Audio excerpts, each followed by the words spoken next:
नमस्कार। मैं नितेश मिश्रा। आज के हमारे गेस्ट रामधनी द्विवेदी सर हैं, वरिष्ठ पत्रकार।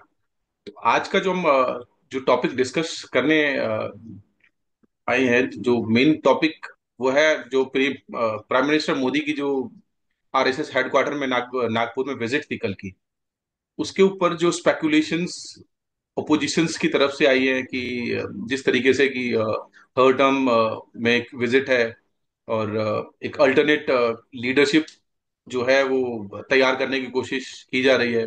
इवन कई स्टेटमेंट ऐसे आई हैं कि मोदी जी अपने रेजिग्नेशन या फ्यूचर प्लानिंग सक्सेसर डिस्कस करने गए थे। तो इन्हीं सब चीजों पे हम चर्चा करेंगे। तो रामधनी सर, ये जो एक प्राइम मिनिस्टर की एक sudden all of a sudden visit थी, क्योंकि प्राइम मिनिस्टर के जिस तरीके से सिक्योरिटी प्रोटोकॉल होता है, कहा जाता है कि ऑलरेडी प्लान्ड होती है चीजें। लेकिन जो हमें कल देखने को मिला एक तरीके से सडन थी। और इसके लिए क्या उद्देश्य हो सकते हैं, क्या एजेंडा थे? देखिए, मुझे तो कोई ऐसा सडन नहीं लगा और न तो किसी एजेंडे के तहत गए थे। कल एक तो संघ की स्थापना के 100 साल पूरे हो रहे हैं। नवरात्र की शुरुआत थी, नववर्ष था, शुरू हो रहा था कल। और संघ के संस्थापक हेडगेवार जी का जन्मदिन था। ये कई संयोग थे और इस पर एक पीएम का वहां जाने का कार्यक्रम बना। और यह कोई नई बात नहीं है। जैसा कि खबरों में आया भी है, लोग जानते भी हैं कि अटल जी भी गए थे। अपने तीसरे टर्म में 2010 में गए थे। तो मोदी जी की संघ के लोगों से संपर्क तो बना ही रहता है, संवाद तो होता ही रहता है। क्योंकि ये कार्यक्रम में एक तीन चार कार्यक्रम मिश्र हो गए और एक संयोग बना, तो वो गए, उन्होंने अपना आदर भाव व्यक्त किया संघ के प्रति, संघ के संस्थापक के प्रति, अ, और गुरु गोलवलकर जी के प्रति, और अंबेडकर जी के दीक्षा स्थल पर भी गए। तो ये सब चीजें ऐसा नहीं कि कोई अचानक गए। बाकी तो वहां जाने के बाद आप उनका आप यदि भाषण सुनिए, संघ प्रमुख मोहन भागवत जी का भाषण सुनिए, तो उन लोगों में कहीं भी कोई राजनीतिक चीज नहीं ऐसी है। वो सिर्फ ये है कि समाज और संघ की बातें हुई, समाज की बात हुई, राष्ट्र की बात हुई। कोई भी पॉलिटिकल ऐसी बात नहीं हुई कि उससे कोई एजेंडा दिख रहा हो। एजेंडा तो विपक्ष देखता है। जैसा कि संजय राउत ने बयान दिया, उस बयान के बाद लोगों की अटकलबाजी शुरू हो गई कि ऐसा कहीं कुछ नहीं है। और संजय राउत के बयान का देवेंद्र फडणवीस जी ने बहुत माकूल जवाब भी दे दिया है। तो इसलिए कहीं ऐसे कहीं कुछ नहीं बात है। सिर्फ और सिर्फ यह एक आदर भाव व्यक्त करने के लिए, क्योंकि मोदी जी भी तो संघ के प्रचारक रहे हैं ना। पूरे उत्तर भारत के प्रमुख थे, प्रचार प्रमुख थे। और उन्होंने पूरे देश की पदयात्रा की, एक एक गांव, उत्तर भारत के तो एक एक गांव के बारे में उनकी जानकारी है। तो संघ या संघ के प्रचारक या संघ की नीतियां या संघ के कार्यक्रम उनके लिए कोई नई चीज नहीं है। और वहां जाना मतलब सिर्फ और सिर्फ आदर भाव व्यक्त करने का एक वो था। और इसीलिए वहां पर गए। उन्होंने अपने भाषण में एक ये भी कहा कि 2025 से 2047 तक भारत के सामने एक विशाल लक्ष्य है और इसको हम बहुत ही सशक्त, मजबूत और प्रभावी राष्ट्र के रूप में विश्व में प्रस्तुत करना चाहते हैं। उस तरह का एक राष्ट्र बनाना चाहते हैं कि बहुत ही प्रभावी भूमिका में विश्व पटल पर भारत आवे। इन सब चीजों को देखिए तो कहीं कुछ इसमें राजनीति इत्यादि नहीं है।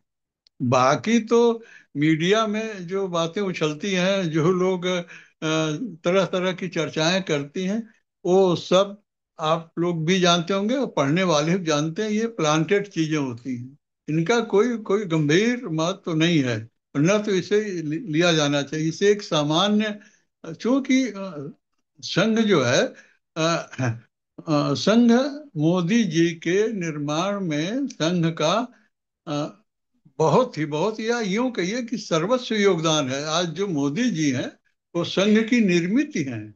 संघ ने ही उनको इस तरह से डेवलप किया है, और उनकी उसकी नीतियों को एक एक अक्षर वो आत्मसात किए हुए हो। और आप देखिए कि उनके जो भी कदम हैं, जिस तरह से भी वो आगे बढ़ रहे हैं, सब संघ के ही नीतियों को फॉलो कर रहे हैं।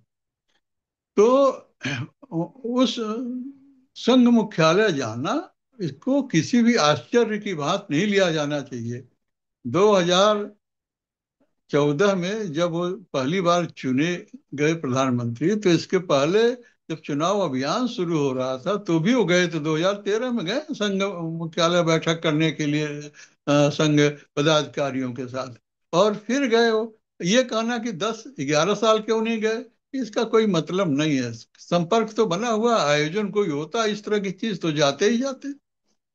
तो इसको एक सामान्य उनकी यात्रा ली जानी चाहिए। और ये कि वो संघ के महत्व को उन्होंने एक, उनके भाषण का महत्व है, जब उन्होंने संघ के बारे में जो कुछ कहा तो सभी लोगों ने उसे गंभीरता से सुना, समझा और देखा। तो यह भी एक मैसेज है कि देश को आगे बढ़ाने में संघ की क्या भूमिका हो सकती है, किस ढंग से वो उनकी नीतियों को अमल में लाने के लिए क्या सोच रहे हैं। और उनके पूरे भाषण का मैसेज भी देखिए। जी तो सर, ये इसमें अच्छे जी।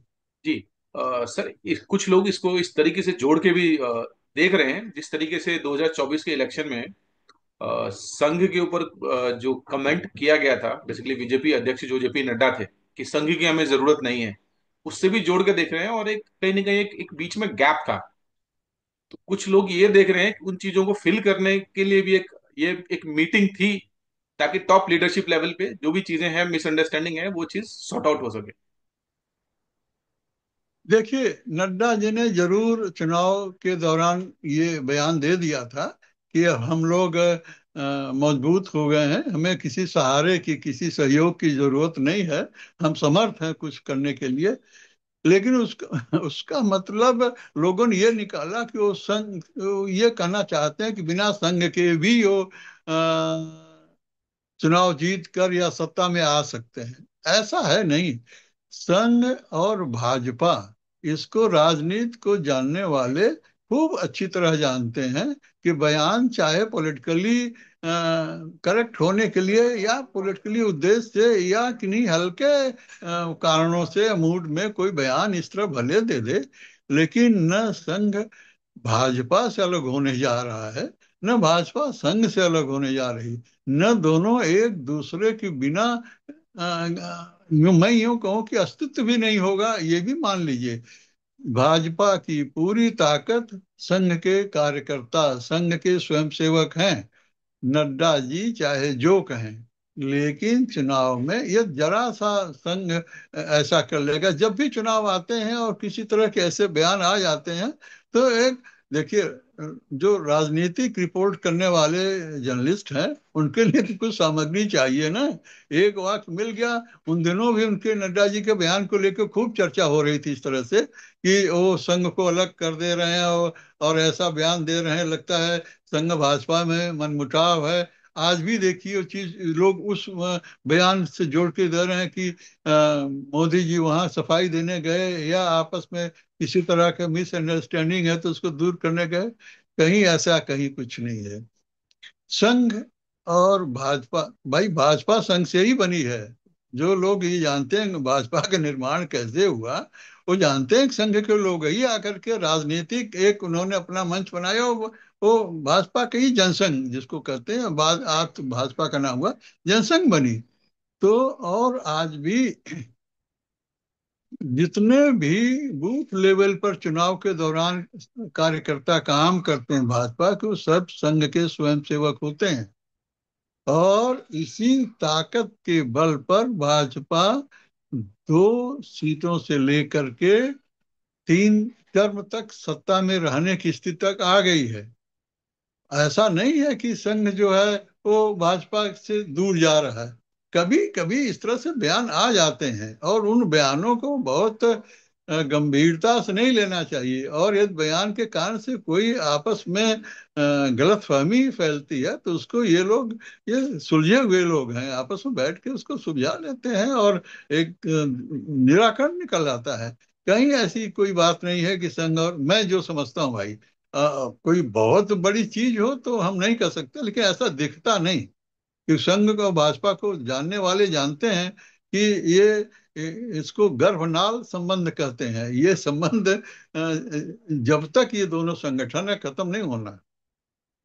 इसलिए इसलिए ऐसा नहीं लेना चाहिए कि कोई में दूर करने के लिए गए थे। अखबारों में तो तरह तरह के बयान आते हैं, उनको बहुत, वो सिर्फ मीडिया की अटकलबाजी मैं समझता हूँ। जी सर, एक आखिरी सवाल ले लेंगे, क्योंकि भाजपा का एक अध्यक्ष का भी एक निर्णय होना भी बाकी है।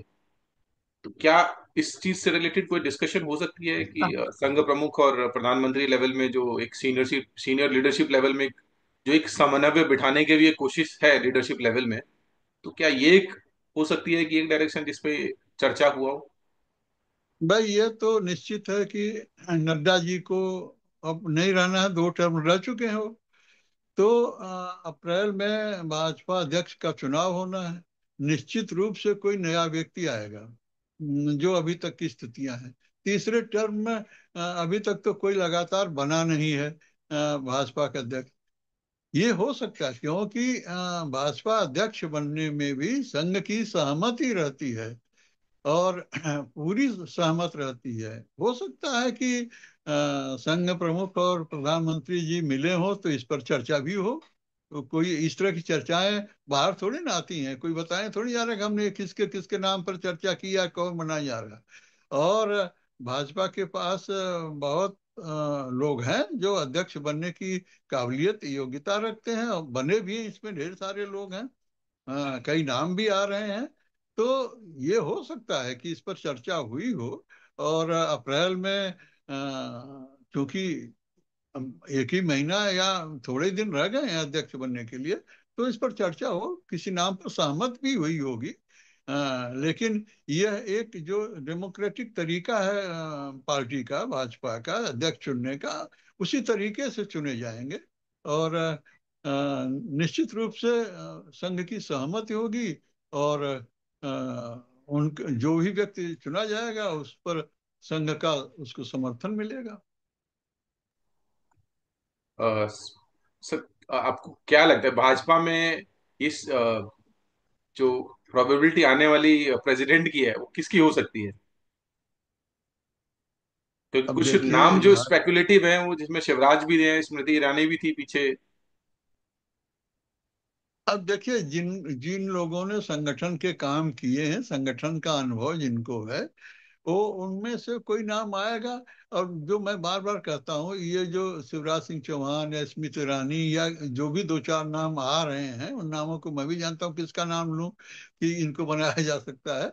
इसलिए ये सिर्फ और सिर्फ अटकलबाजी है। भाजपा ऐसे लोगों को सामने कर देती है, ला देगी कि आप चौंक भी सकते हैं, या जिनकी उम्मीद भी नहीं हो सकती। और क्योंकि उनके उनकी काबिलियत देखती, नाम और चेहरे और सोशल उस मीडिया में उनकी उस प्रचार को नहीं देखती।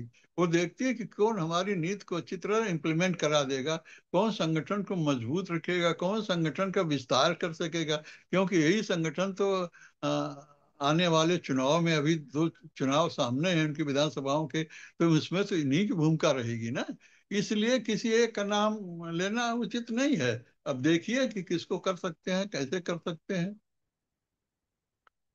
हो सकता है कि कुछ आगे चल के कुछ नाम और क्लियर होने लगे मंत्रणा के दौरान या आपसी चर्चा के दौरान। लेकिन अभी तो जो भी नाम आपने लिए या मीडिया में आ रहे हैं, उनका कोई बहुत, मैं उस पर कोई महत्व नहीं देता, बहुत गंभीरता से नहीं लेता। कोई भी नाम आ सकता है, बहुत लीडर हैं इनके पास जो कर सकते हैं।